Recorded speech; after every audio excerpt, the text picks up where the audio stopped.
สวัสดีค่ะทุกคนกลับมาพบกับกวาง KTS อีกครั้งนะคะวันนี้ก็จะมาแนะนำละครเรื่องเลือดกากีทางช่อง8เป็นเรื่องราวของตลับหญิงสาวอาภัพที่ต้องขอพึ่งใบบุญขุนเทพสิริหลังจากที่ยายตัวเองตายไปด้วยความสวยและความสาวทำให้ตลับเกือบจะตกเป็นนามบำเรอของขุนเทพแต่เธอก็หลบหนีไปอาศัยบ้านญาติได้ทัน ตลับตั้งมั่นว่าทั้งชีวิตของเธอจะไม่ยอมตกเป็นเบี้ยล่างต้องกินน้ำใต้ศอกของใครขออยู่แบบผัวเดียวเมียเดียวไปตลอดชีวิต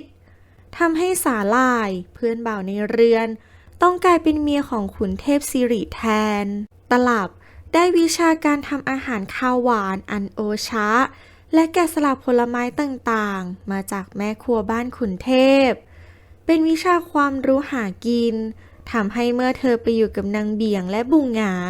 สองแม่ลูกที่ทำขนมขายตลับจึงใช้วิชาที่เรียนรู้มาช่วยสอนงานสองแม่ลูก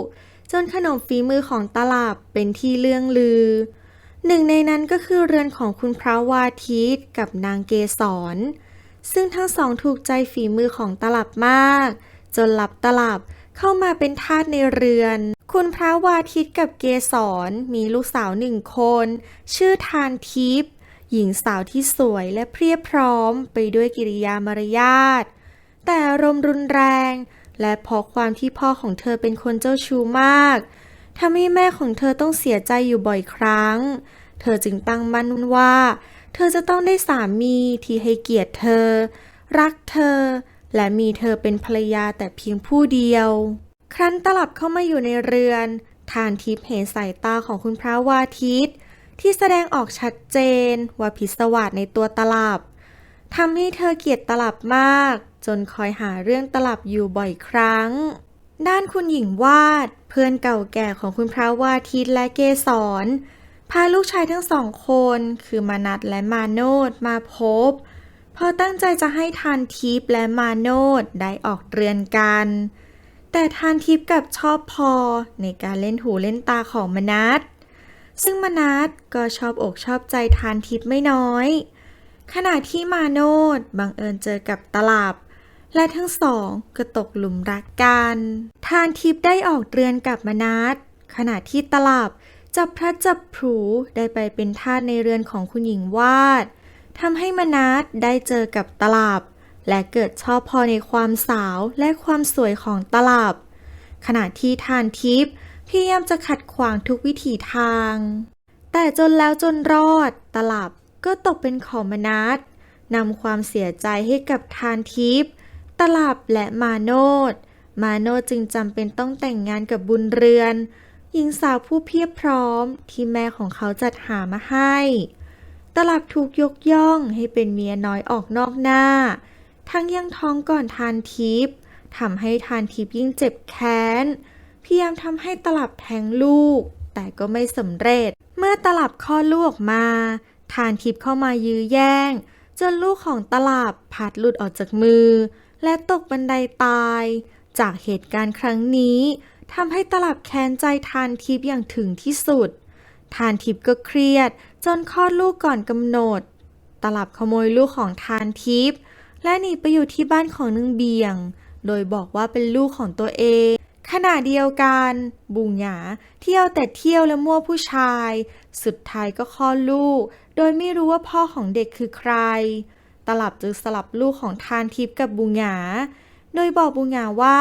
หากลูกของเธอได้ไปอยู่ที่เรือนทานทิพย์แล้วจะสุขสบายและมีครบทุกอย่างที่บุงหงาไม่มีตลับเอาเด็กไปคืนโดยยอมรับผิดและออกจากเรือนนั้นมานานวันผ่านไปแนงน้อยเด็กที่ถูกเลี้ยงมาให้เป็นลูกของตลับเติบโตขึ้นมาเป็นสาวงามมีวิชาทำขนมที่ตลับเป็นคนสอนให้แนงน้อยต้องไปส่งขนมที่เรือนของมนัสและได้พบกับขวัญศรีลูกสาวของทานทิพย์ขวัญศรีไม่ชอบแนงน้อยเพราะคิดว่าแนงน้อยจะมาอ่อยมนัสพ่อของเธอแนงน้อยได้พบกับเทวันลูกชายของขุนเทพสิริกับสาลายเทวันชอบใจในความกากันของแนงน้อยขณะที่ขวัญศรี ประกาศตัวเป็นเจ้าเข้าเจ้าของเทวันทำให้แน่งน้อยไม่อยากจะยุ่งด้วยการที่แน่งน้อยเข้ามาพัวพันกับเรือนของมนัสทำให้ตลับกับทานทิพย์กลับมาเจอกันอีกครั้งแต่ครั้งนี้ดูเหมือนตลับจะรู้สึกสะใจทุกครั้งที่เห็นว่าทานทิพย์ด่าแน่งน้อยว่าเลือดกากีแน่งน้อยกลายเป็นเครื่องมือให้ตลับแก้แค้นทานทิพย์โดยที่ทานทิพย์ไม่รู้เลยว่าเด็กสาวที่เธอถูกตีและด่าทอยิ่งกว่าสัตว์เดรัจฉานนั่นคือลูกของเธอเองเวรกรรมและความโชคร้ายมากมายที่ทานทิพย์ได้สร้างเอาไว้ถูกถ่ายทอดไปสู่แน่งน้อยเธอถูกตราหน้าและทำร้ายสารพัดขณะที่ขวัญศรีที่ถูกเลี้ยงมาในตระกูลที่ดีกลับใฝ่ต่ำทำชั่วโดยคาแรคเตอร์ของตัวละครคนที่หนึ่งอิสริยารับบทเป็นทานทิพย์หญิงสาวลูกผู้ดีมีชาติตระกูลแต่จิตใจกลับมีแต่ความอิจฉาริษยากลัวว่าคนอื่นจะได้ดีกว่าตนแม้แต่คนผู้นั้นจะต่ำต้อยกว่าไม่ชอบเห็นใครมีความสุขเจ้าเล่ห์เพทุบายร้ายเงียบใช้สมองคิดแผนการทำร้ายศัตรูมากกว่าใช้อารมณ์โหดเหี้ยมเกินกว่าผู้หญิงยุคนั้นจะทำกันแต่พอความเชื่อมั่นว่าตัวเองฉลาดเกินใครจึงทำให้ชีวิตต้องพบกับความผิดพลาดอย่างมหันต์คนที่สองเบนปุญญาพรรับบทเป็นตลับหญิงสาวผู้มีฐานะยากจนกำพร้าพ่อและแม่มาตั้งแต่จำความได้ต้องปากกัดตีนถีบต่อสู้ชะตาชีวิตท่ามกลางผู้คนที่เรียกตัวเองว่านายทำร้ายย่ำยีทั้งร่างกายและจิตใจจนบอบช้ำเกินเยียวยาตลับจึงใช้เล่ห์มารยาทุกอย่างเท่าที่มีเพื่อเอาตัวรอดจากการถูกทำร้ายจนกลายเป็นคนจิตใจเย็นชาอัดแน่นด้วยแรงพยาบาทอาฆาตจนสุดท้ายก็นำไปสู่หายนะในชีวิตของตัวเองคนที่สามเคลลี่ธนภัทรรับบทเป็นมนัสเป็นคนรูปร่างหน้าตาดีปากหวานเจ้าสำราญเจ้าชู้ไม่เลือกหน้าเป็นเสมือนตัวแทนของชายไทยในยุคนั้นคือถ้าชอบใจหญิงใดก็จะคว้ามาเป็นเมียขาดความรับผิดชอบไม่สนใจความรู้สึกของใครนอกจากจะปรนเปื้อนความต้องการของตัวเองเพียงฝ่ายเดียวรักง่ายหน่ายเร็วไม่จริงใจทำทุกอย่างเพื่อเอาตัวรอดกับทุกๆเรื่องคนที่สี่เขตฐานทัพรับบทเป็นมาโนดนิสัยตรงกันข้ามกับพี่ชายคือเป็นคนดีมีคุณธรรมฉลาดลุ่มลึกเก็บความรู้สึกเก่งเป็นคนแบกรับปัญหาต่างๆของครอบครัวมีความยับยั้งชั่งใจสูงไม่ยอมตกเป็นทาสของตัณหารักความเป็นธรรม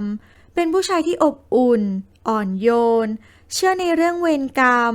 ชีวิตสร้างแต่สิ่งที่ดีงามมาตลอดคนที่ห้าโบลิ่งปริศนารับบทเป็นบุญเรือนเป็นผู้หญิงเรียบร้อยอ่อนหวานถูกหมายมั่นให้แต่งงานกับมนัสแต่พอมนัสได้ทานทิพย์เป็นเมียก็ต้องสลับมาแต่งงานกับมาโนดแทน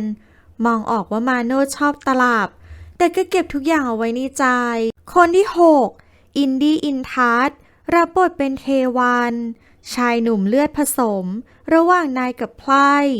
จึงเป็นคนที่ชีวิตดูลึกลับซับซ้อนแม้แต่ตัวเขาเองบางครั้งก็ยังไม่เข้าใจที่มาของชาติกำเนิดตัวเองดื้อเงียบไม่ตามใจพ่อแม่หรือผู้ใหญ่คิดว่าอะไรดีก็จะทำมีความคิดส่วนทางกับผู้ใหญ่แต่มีน้ำใจเป็นคนง่ายๆอารมณ์ดีขี้เล่นบ้างแต่ฉลาดมีไหวพริบวางแผนแยบยลชอบช่วยเหลือคนที่กำลังลำบากเข้าตาจนเสมอคนที่เจ็ดนาตาลีปนาลีรับบทเป็นแน่งน้อยสาวน้อยชาติกำเนิดจากตระกูลสูงส่งแต่ชีวิตต้องตกต่ำทุกข์ยากลำบากเพราะโชคชะตาเล่นตลกให้ต้องเป็นไปแต่เป็นคนไม่ยอมแพ้ต่อโชคชะตาเป็นคนสู้คนจนบางครั้งก็ดูกากันและก้าวร้าวพอต้องเอาตัวรอดจากสถานการณ์ขับขันให้ได้มีความอดทนดื้อเงียบแต่มีน้ำใจกตัญญูไม่ทอดทิ้งผู้มีพระคุณยอมสละความสุขเพื่อทดแทนคุณคน อ่อนหวานน่ารัก เฉพาะกับคนที่ดีด้วย คนที่ 8 จอยชนทิชา รับบทเป็นบูหงา สาวชาวบ้าน นิสัยเกียจคร้าน ไม่ชอบทำงานทำการ เอาแต่เที่ยวเตร่